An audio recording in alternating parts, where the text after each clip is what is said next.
from Towson University in Maryland. I am Dr. Gilda Martinez-Alba, one of the editors, and I'm very enthusiastic to say that we have the Dr. Stephen Krashen here with us today to help launch the first issue. Yay! So in the spirit of this being a practitioner journal, I just have one question for you today. What are the three biggest suggestions you have for teachers of multilingual learners? Let me begin by giving an illustration of how language is acquired. Wir werden jetzt anfangen, Deutsch zu lernen. Und ich möchte Ihnen voraussagen, dass nach meiner Meinung, Deutsch ist eine sehr schöne Sprache. Und ich hoffe, dass Sie alle sehr viel Erfolg mit Deutsch haben werden.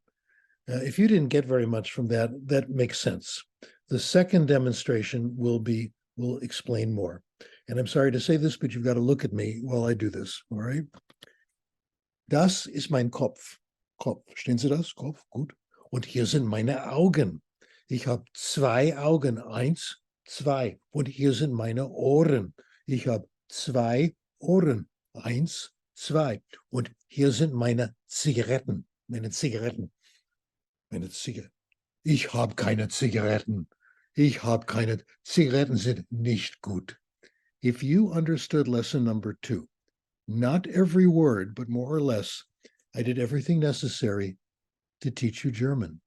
Here it is, folks, the most important thing I have learned about language. We acquire language when we understand it. That's it, folks, not a muss. When we understand it, that's all there is to it. Not when we speak it, not when we get our errors corrected, not when we study grammar. None of those things mean much or mean anything by way of making input comprehensible. Comprehensible input is the answer. I wrote a paper about this years ago called I Did Not Invent Comprehensible Input, where I had to give other people the credit. It's not my idea, which I think gives it a little more believability. I'm not pushing my own thing. A lot of people knew about this before I did. Frank Smith, wonderful stuff. Kenneth Goodman, oh my goodness. They absolutely had it. And I'm simply learning from them, okay? It's comprehensible input. Let me tell you a couple amazing things about comprehensible input and language acquisition. Number one, no work. If the input is interesting and comprehensible, better than interesting is compelling. So interesting, you don't even realize it's another language, okay? That is, you're getting it in another language.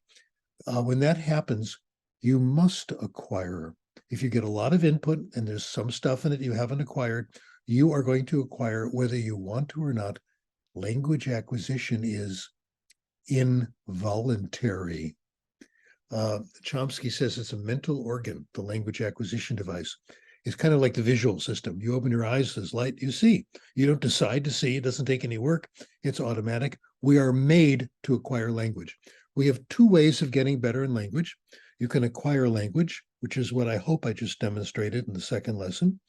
And it simply happens when you get the input involuntarily, easy, no effort, etc. The other way is conscious learning, knowing about language, knowing the rules, getting corrected so you can change your idea what the rule is. This is not the way language is acquired. It's very uncomfortable. And guess what? We're not very good at it. Human beings are not very good at language learning, but we're very, very good at language acquisition. And now the things I want to mention to you. How do we make sure we get comprehensible input? Well, the way I've been focusing on, it's not the only way, but one of many ways, several ways, is through reading. The reading that really counts is the reading we do all the time.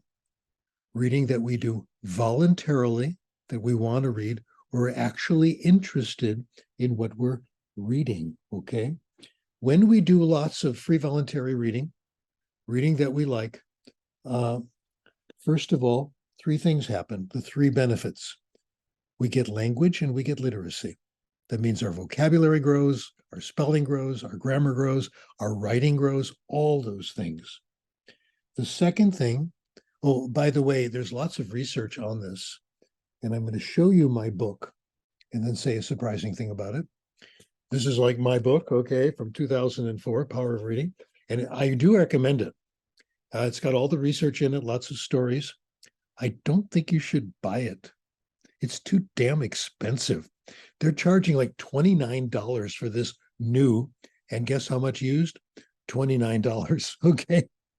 So I recommend you get very used copies, and you can find them even on Amazon. They sell them for like $2 or $3.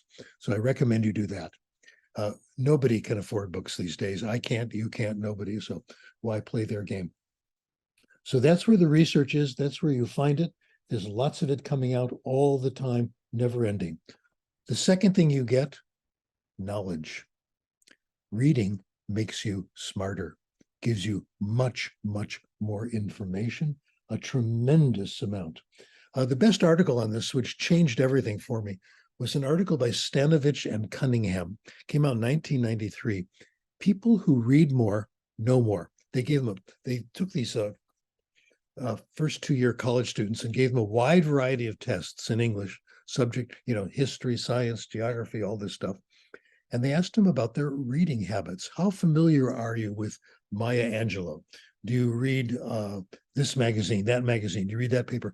People who knew more authors, popular authors, knew more about everything.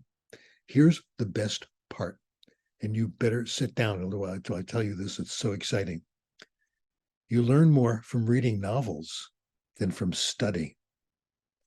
A better predictor of knowledge, better than grades, is your familiarity with popular literature. Wow. I mentioned that to Jeff McQuillan, my former student. I was the master, he was the student, now he is the master, no question. He said, that is it. That is the study that did it. That's what they found. Grades are not a great predictor. Grades give you the kind of knowledge to get through homework and tests, but not to find out interesting things about the real world. So that's it. It gives you 3 things. Oh, it helps you understand people more. The research says this, and there are great quotes. Noam Chomsky agrees with it. He said, we're going to learn more from reading novels than from scientific psychology. Author of a popular radio show, I forgot her name. Oh my goodness, getting old. She said that we will probably learn more, again, from reading novels than from reading all these studies again and again. When you read a novel, you become the character. You think what they think. You get a good look at what they're thinking about. So it helps us understand others. The third source of information, I'll give some publicity to an unknown person, Barack Obama. Here's my indirect encounter with Barack Obama. Barack Obama said that too. We're going to find out all this stuff from reading novels. He says he can get along with a lot of people from different backgrounds, etc. And he's demonstrated that because of so much reading of novels. My son found this out. And here's where I do a little bragging. My son got an award along with about 95 other college students, and they were all invited to the White House. And Danny got to meet the president. Wow. Here's what he said about Obama. Obama is really cool, no question. When you talk to him, he's talking to you.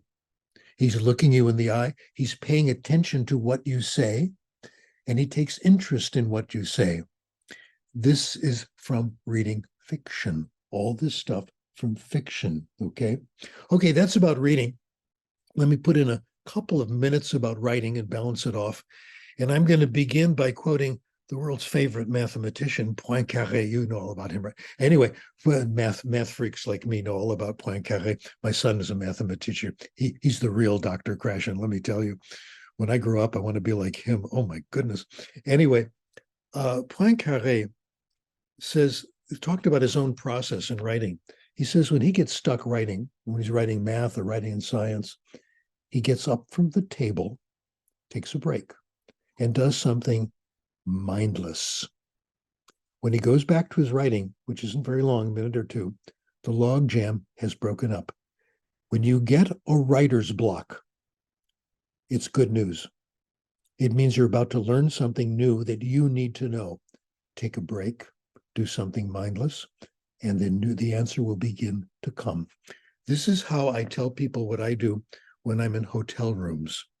I don't go looking for the wild parties, okay? I don't. Instead, here's what I do in a hotel room. I take my suitcase out, open it up, put it on the bed. Then I do my work. During my work, writing a paper, whatever, letter recommendation, I immediately have a writer's block within 2 minutes. I go back to the suitcase, open it up, take out 2 shirts, hang them up. Go back to the writing. It's a little easier, a little easier. Your subconscious wants to help you. That's my hypothesis now. That's what writing is about.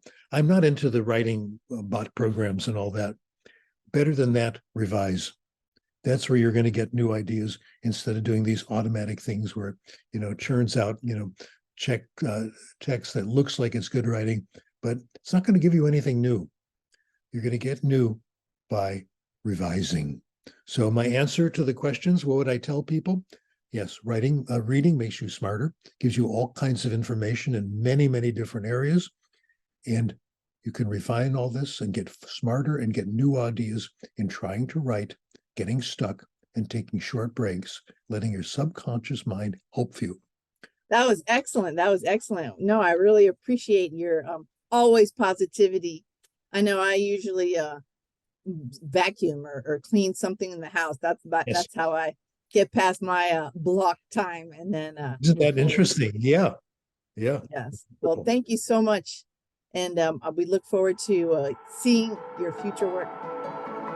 More and more to come, let me tell you. It keeps coming. I don't know what happened, but it was a breakthrough years ago, this idea of comprehensible input and all that, and it just keeps coming, and I've learned how to take writer's blocks. I learned how to take breaks from my work.